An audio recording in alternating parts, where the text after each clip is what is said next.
नमस्कार सभी को। ये जो वीडियो है ये 9th और 10th के पेरेंट्स के लिए है।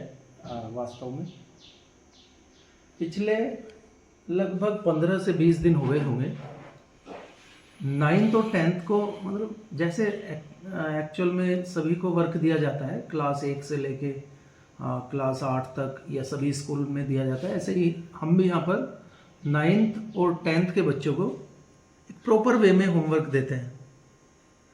लेकिन 9th और 10th के बच्चे अपने आप को बड़ा समझ करके कुछ चीज़ों को मिस कर देते हैं। और कभी कभी तो ऐसा होता है, कुछ बच्चे तो ऐसे होते हैं कि जो भी वर्क उन्हें बताया जाता है वो उस वर्क को करने में लापरवाही बरत देते हैं और ऐसा का ऐसे ही जैसा वो अपने घर गए थे उस बैग को ऐसे के ऐसे ही लेकर के स्कूल में आ जाते हैं।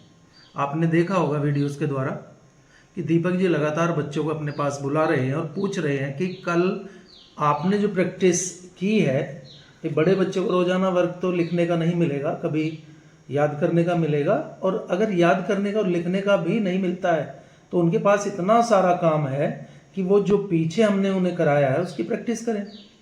तो रोज़ाना हम उन्हें लगातार अपने पास बुलाते हैं और बच्चों से पूछते हैं कि उसने क्या क्या प्रैक्टिस घर पर की है।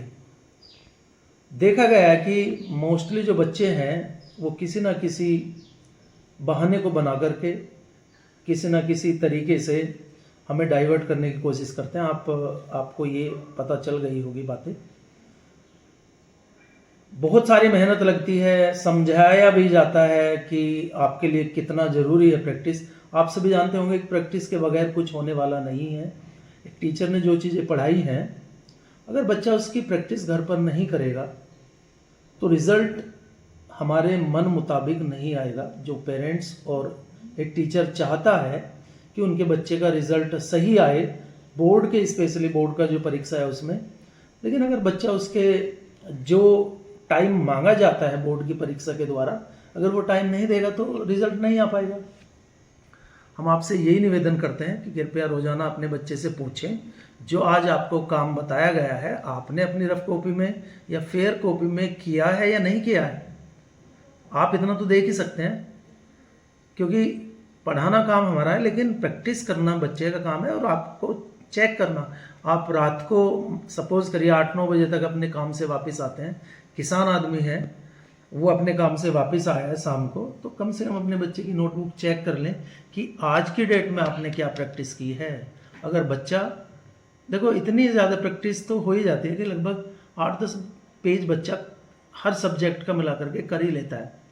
लेकिन अगर किसी बच्चे ने वो 8-10 पेज की प्रैक्टिस नहीं की है तो आप समझ जाइए आपका बच्चा लापरवाही कर रहा है और उसका जो प्रभाव है वो उसके रिज़ल्ट पर देखा जाएगा। वीडियो बनाने में बहुत सारी मेहनत लगती है। वीडियो बनाने में एक्चुअल में मेहनत नहीं लगती, जो उसकी एडिटिंग वगैरह हम करते हैं, जो क्लास में या कहीं भी हम बनाते हैं, तो उसकी जो एडिटिंग है उसमें समय बहुत लगता है। लेकिन फिर भी हम कि हर तरीके से एक पारदर्शिता हमारे काम में रहे, उसे हम दिखाने का प्रयास करते हैं इन वीडियोज़ के द्वारा। और आप लगातार देखते होंगे, ग्रुप में भी हम शेयर करते हैं, अपना जो अकाउंट है जेनेटिक पब्लिक स्कूल का उस पर भी हम शेयर करते हैं।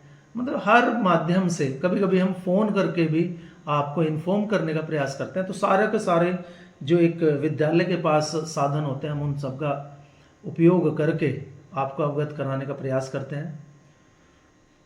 तो आप चीज़ों को समझने का प्रयास करें और हमारा इसमें सपोर्ट करिए ताकि आपके बच्चे का जो रिज़ल्ट है वो उस हिसाब से आ जाए जिससे हम लोग चाहते हैं।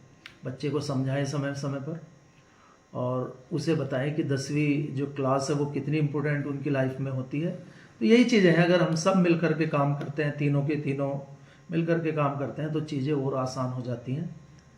और देखो बच्चे बच्चे होते हैं, समझाने की ज़रूरत उनको है। बस यही हमारा मैसेज है, जेनेटिक का मैसेज आपके लिए।